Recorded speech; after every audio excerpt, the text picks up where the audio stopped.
Hello everyone, life in frames by পৌলমীর চ্যানেলে তোমাদের সবাইকে স্বাগত জানাই। এখানে চলছিল আমাদের ফ্ল্যাটের কালী পুজোর প্রিপারেশন, তাই ভাবলাম সবটা ভিডিও করে রাখি।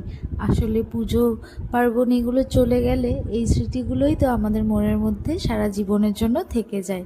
এখানে যাদেরকে দেখতে পাচ্ছ তাদেরকে তোমরা আমার আগের ভিডিওতে দেখেছো, তাই নতুন করে আর পরিচয় দিলাম না।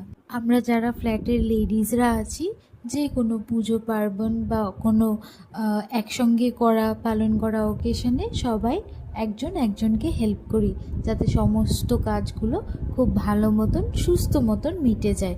তাই সবাই সবার কাজটুকু বুঝে নিয়ে একসাথে করা শুরু করেছিলাম।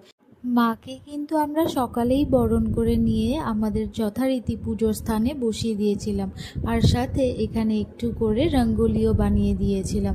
আর তারপর যা যা লাস্ট মিনিট ডেকোরেশনের প্রিপারেশন ছিল সেগুলো কমপ্লিট করে নিচ্ছিলাম, যাতে রাতের বেলা মায়ের পুজোর স্থানটা স্নিগ্ধতায় ভরা থাকে।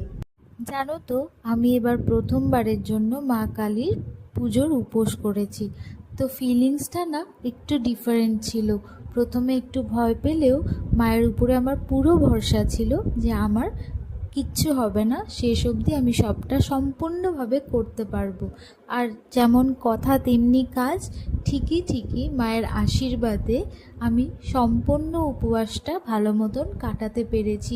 তোমরা তো আগের ভিডিওতেও আমাকে বলতে শুনেছো যে আমাদের ফ্ল্যাটের যে কোনো পুজোতে একটা কালার ড্রেস কোড রাখা হয় যদি সবার পসিবল হয়। তো এবারের পুজোতে আমাদের ড্রেস কোড ছিল কিন্তু ব্লু, তাই সবাই যে যার মতো ব্লু কালারের কম্বিনেশনের শাড়ি পরে এসেছিল। কি মিষ্টি না ব্যাপারটা, আমার কাছে কিন্তু ব্যাপারটা খুব হ্যাপেনিং লাগে। আর তোমরাও জানিও যে আমাদের সবাইকে ব্লু কালারের শাড়িতে কেমন লাগছে।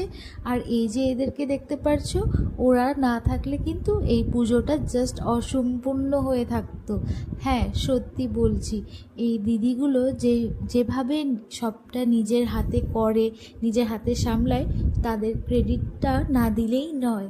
যাই হোক, পুজো শেষ হওয়ার পর আমরা সকলে মিলে অঞ্জলি দিয়ে প্রসাদ নিয়েছি। আর তার পরদিন ছিল কিছু কম্পিটিশন। সেরম কোনো বড় সড়ো প্রোগ্রাম নয়, তবে ওই ফ্ল্যাটের লেডিসরা মিলে একটু আনন্দ করা।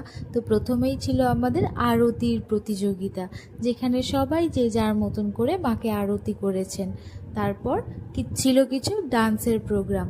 তো তোমরা যদি সেই ডান্সের প্রোগ্রামের ভিডিওগুলো দেখতে চাও, তাহলে কিন্তু আমাকে কমেন্টস করে অবশ্যই জানাতে হবে।